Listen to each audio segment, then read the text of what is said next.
Hello friends, welcome to my class. This is Archana. Discuss करेंगे about elasticity of demand, मांग की लोच. So let's start. किसी वस्तु के लिए उसकी कीमत की विपरीत दिशा में मांग जाती है, परंतु कीमत में परिवर्तन का प्रभाव सदैव समान नहीं रहता. कभी कभी छोटे से कीमत परिवर्तन के कारण भी मांग में अत्यधिक परिवर्तन हो जाते हैं.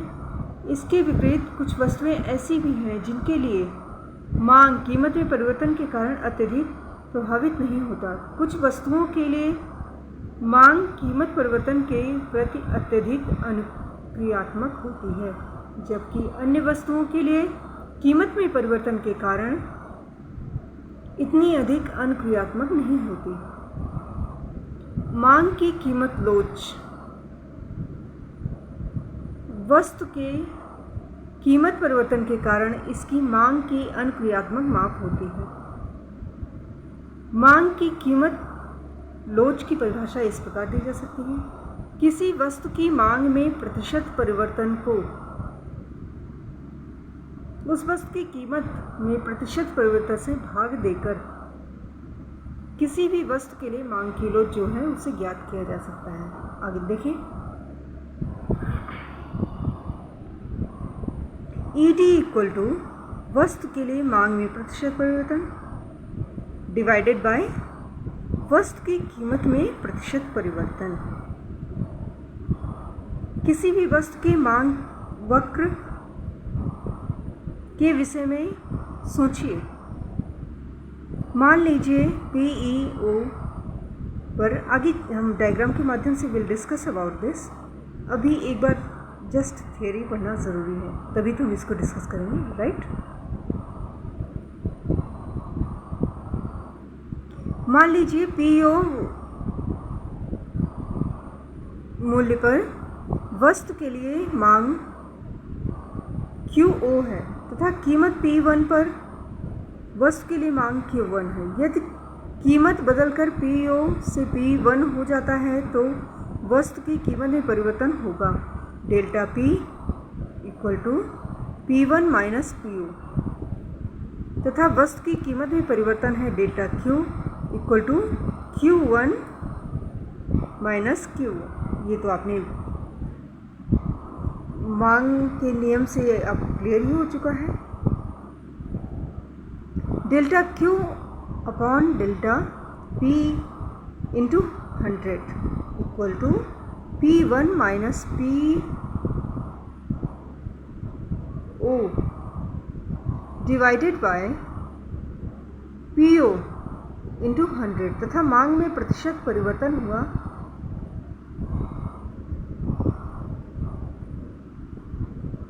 Delta Q upon Q into 100 equal to Q1 minus QO upon QO into 100. अतः ED equal to delta Q upon Q into 100 divided by delta P upon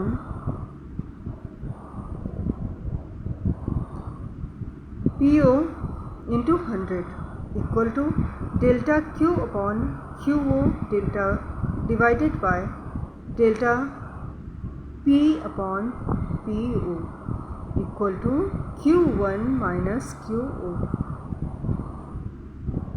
upon QO divided by P1 minus PO upon PO. ये friends फॉर्मूले हैं. फॉर्मूले तो आपको learn करने पड़ेंगे, क्योंकि आप जब न्यूमेरिकल भी सॉल्व करते हो तो फॉर्मूले अगर आपको याद रहे तभी तो आप कर पाओगे. तो इसको तो as it is you have to learn it. Okay, this is very simple. एक दो बार वीडियो को देखोगे आपका क्लियर हो जाएगा. मांग की कीमत लोच एक संख्या है. मांग की कीमत लोच क्या है? एक संख्या है. यह वस्तु की कीमत तथा उसकी मात्रा मापने के लिए उपयोग में लाई जाने वाली इकाइयों पर निर्भर नहीं करती. यह भी ध्यान देने योग्य है कि मांग की कीमत लोच एक नकारात्मक संख्या होती है, निगेटिव संख्या होती है, क्योंकि किसी वस्तु के लिए मांग वस्तु की कीमत के साथ नकारात्मक रूप से संबंधित होता है, नेगेटिव रूप से रिलेटेड होता है ना। There is a inverse relationship between price and demand. लेकिन हम मांग की लोच के निरपेक्ष पक्ष का ही वर्णन करते हैं। इस कहने का मतलब है जो माइनस का साइन है इसको हम फॉरगेट कर देते हैं, उसको हम ध्यान नहीं देते हैं, क्योंकि ये होता ही है, इसलिए एक्सेप्टेड है ना। तो उस नकारात्मक पॉइंट्स पर हम केयर नहीं करते हैं। किसी वस्तु की कीमत के प्रति उस वस्तु की मांग में जितना अधिक अनुक्रियात्मक परिवर्तन होता है, उस वस्तु की मांग की कीमत लोच उतनी ही अधिक होती है। यदि किसी वस्तु की कीमत पर किसी वस्तु की मांग में प्रतिशत परिवर्तन कीमत में प्रतिशत परिवर्तन से कम है तो ED लेस देन 1 होगा। 5 डिग्रीज हैं यहाँ, उन्हीं को स्टेप बाय स्टेप हम क्लियर कर रहे हैं। तथा वस्तु की कीमत पर मांग लोचहीन होगा यदि किसी वस्तु की मांग में प्रतिशत परिवर्तन वस्तु की कीमत में प्रतिशत परिवर्तन के समान है। ED इक्वल टू 1 तथा वस्तु के लिए उस वस्तु की कीमत इकाई पर कीमत इकाई लोचदार कही जाएगी। यदि किसी कीमत पर वस्तु की मांग के प्रतिशत परिवर्तन की तुलना में अधिक है तो ED मोर देन 1 वस्तु के लिए उस कीमत पर मांग लोचदार कही जाएगी। 5 डिग्रीज आर देयर। ओके, इकाई के बराबर लोच, इकाई से अधिक लोच, इकाई से कम लोच, अनंत और शून्य।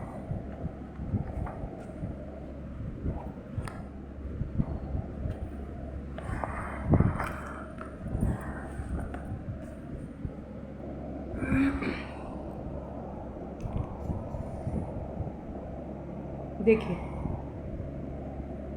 मांग की कीमत लोच संख्या मात्र है।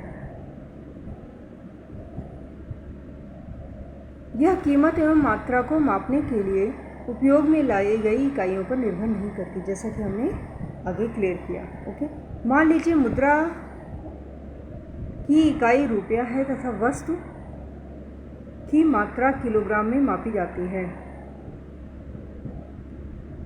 P0 पर मांग Q0, P1 पर मांग Q1, तो P0 से P1 तक कीमत परिवर्तन पर ध्यान दीजिए। देखिए फ्रेंड्स, वस्तु की कीमत में प्रतिशत परिवर्तन यानी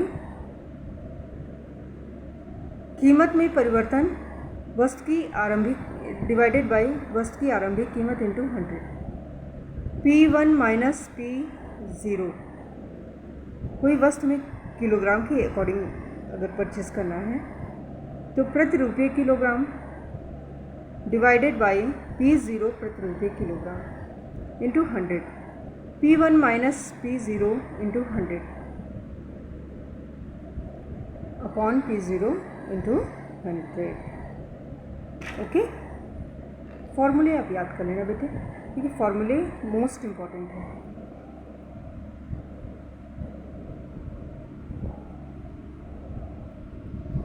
ये सेम चीज़ें आपको बताई जा रही हैं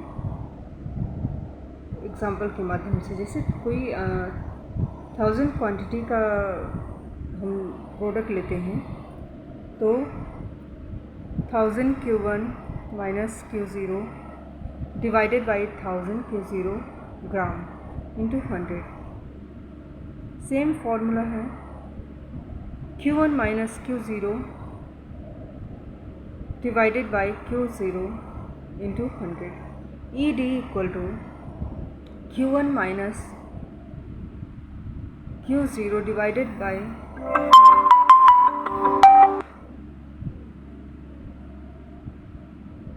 Q0 oblique P1 minus P0 upon P0।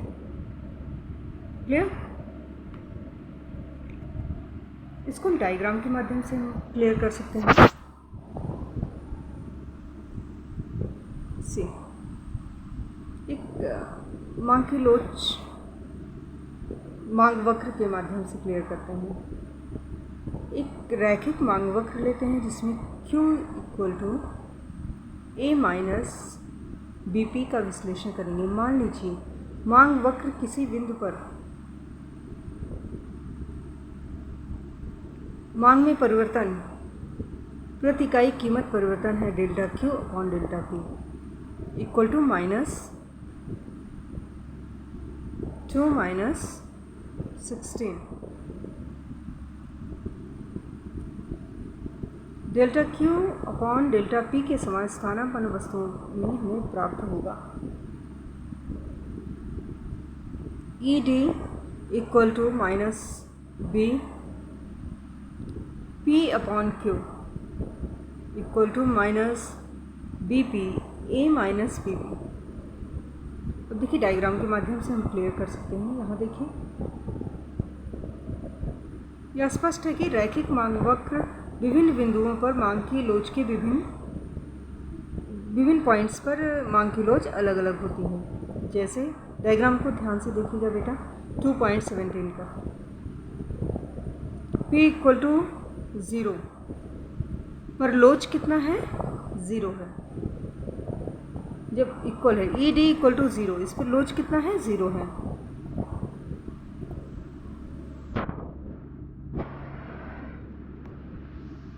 देखिए C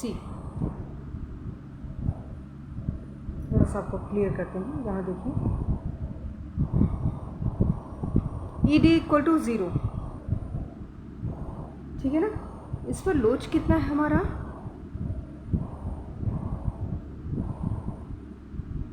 0। Okay Q equal to 0 पर लोच अनंत है। जब Q इक्वल टू 0 होता है उस पर लोच अनंत होता है। P equal to A minus 2B पर लोच 1 है। यहाँ देखिए प्राइस लाइन पर यहाँ ये ED इक्वल टू 1 इकाई के बराबर है।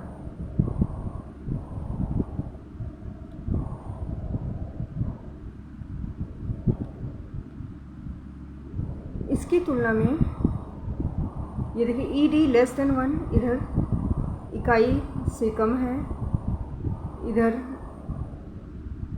ED इक्वल टू 0 है and here ED more than 1 and ED infinite।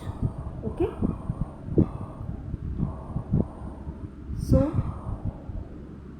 Price की तुलना में मांग कम हो तो लोच इकाई से कम होगी। किसी भी मूल्य पर लोच इकाई से अधिक है जब कीमत A to B की तुलना में अधिक होगी। ये रैखिक मांग वक्र है जिसको हम डायग्राम के माध्यम से समझते हैं। इसको पॉइंट मेथड भी कहते हैं मांग की लोच को मापने का। स्थिर मांग लोच वक्र रैखिक मांग वक्र विभिन्न बिंदुओं पर मांग की लोच 0 से अनंत में परिवर्तित हुए हैं, परंतु कभी कभी मांग वक्र ऐसा होता है जो लोच पूरी तरह स्थिर रहता है। उदाहरण के लिए एक ऊर्ध्वाधर मांग वक्र लीजिए, जैसा कि आगे चल के हम डायग्राम में देखेंगे। पहले थोड़ा सा ब्रीफ कर लेते हैं। ओके दर्शाया गया है जो भी कीमत हो स्तर पर मांग दी गई है। ऐसे मांग वक्र के लिए कीमत में परिवर्तन भी कभी मांग में परिवर्तन का कारण नहीं बनता। सदा ही ED इक्वल टू 0 एक ऊर्ध्वाधर मांग स्तर पर पूर्ण रूप से लोचहीन है। रेखा चित्र 2.18 एक मांग वक्र दर्शाता है जिसकी आकृति सम त्रिकोणीय अतिपरवलय होती है। ये शब्द थोड़ा सा माइंड में रखना। अब इसको क्लियर करते हैं। अतिपरवलय, इस मांग वक्र में यह गुण होता है कि मांग वक्र की दिशा में कीमत में प्रतिशत परिवर्तन मात्रा में सदा प्रतिशत परिवर्तन लाता है। अतः इस मांग वक्र के प्रत्येक बिंदु पर ED = 0 मांग वक्र, इसको लोचदार मांग कहा जाएगा।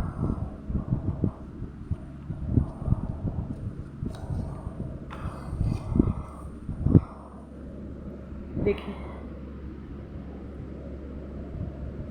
रैखिक मांग वक्र की दिशा में ज्यामितीय माप। रैखिक मांग वक्र की लोच आसानी से ज्यामितीय पद्धति से भी समझा जा सकता है। एक सीधी रेखा के रूप में मांग लोच किसी भी बिंदु पर मांग की लोच के नीचे का खंड तथा उसके ऊपर वाले खंड के बीच के अनुपात के रूप में दी जाती है।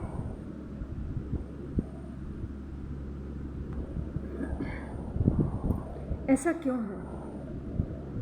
यह देखने के लिए नीचे के रेखा, इसे जो डायग्राम है ना, इस पर थोड़ा ध्यान देना है। एक सीधी रेखा में मांग वक्र सी, ये प्राइस ट्रेनिंग है and this is quantity demanded. Okay,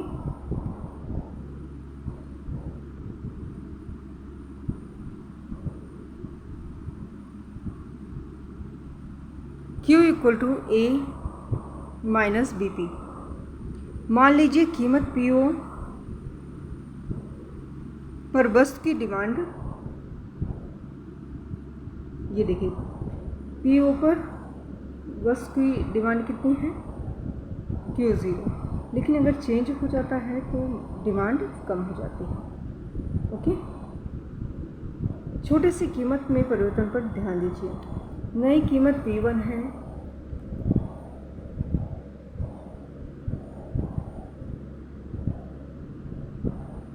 उस कीमत पर वस्तु के लिए Q1 मांग है। Delta Q = Q1 Q0 = CD तथा DP = P1 P0 elasticity of demand. DP = delta Q/Q divided by delta P/P0 = delta Q/Q into P/P0। फॉर्मूले याद कर लेना बेटा, फॉर्मूले आप वीडियो को स्टॉप करके आप कहीं नोट कर लेना, उसको याद कर लेना, बहुत ज़रूरी है।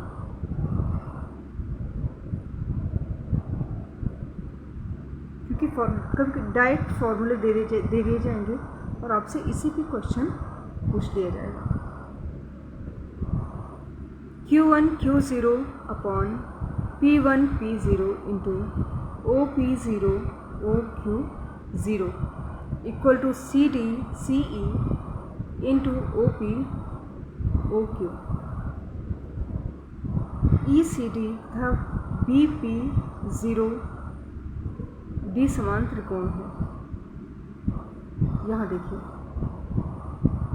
ECD BPOD, C ECD एक ट्रायंगल बन गया ना, यही बता रहे हैं। Okay,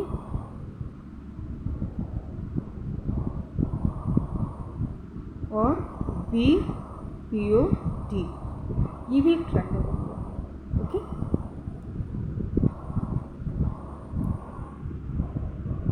CD/CE equal to PO D/PB, परंतु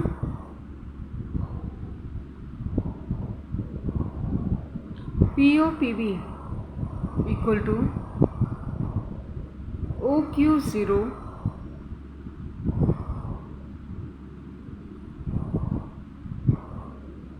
upon P0B। ED equal to OP0 POB equal to Q 0 d upon P B. ये थोड़े से आपको लग रहा होगा कि what is this, but you have to learn it dear. If you have to crack the examination you must have to learn, क्योंकि BPD तथा BAO समान त्रिकोण है। QOD upon PB equal to DA upon DB तथा ED equal to DA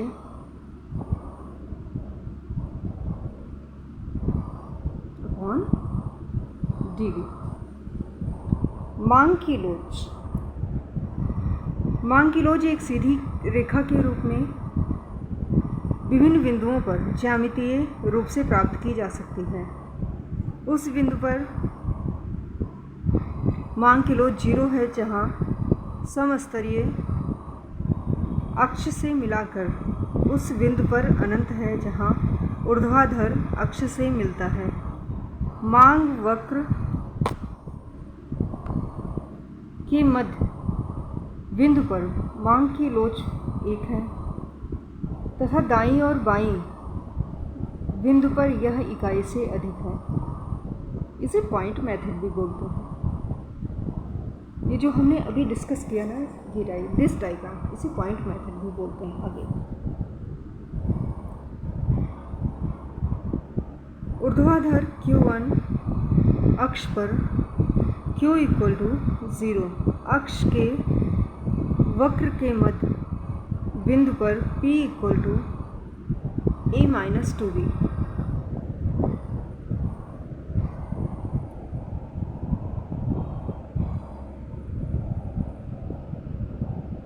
अब देखिए थोड़ा सा, किसी वस्तु के लिए मांग की कीमत लोच को निर्धारित करने वाले कौन कौन से तत्व होते हैं, फैक्टर्स कौन कौन से होते हैं। किसी वस्तु के लिए मांग की लोच की प्रकृति और उस वस्तु के निकटतम स्थानापन्न वस्तु की उपलब्धता पर निर्भर करती है। मांग की लोच जैसे आवश्यक वस्तुओं के संबंध में विचार करें तो ये जीवन के लिए अत्यंत आवश्यक होती हैं। उनकी कीमतों में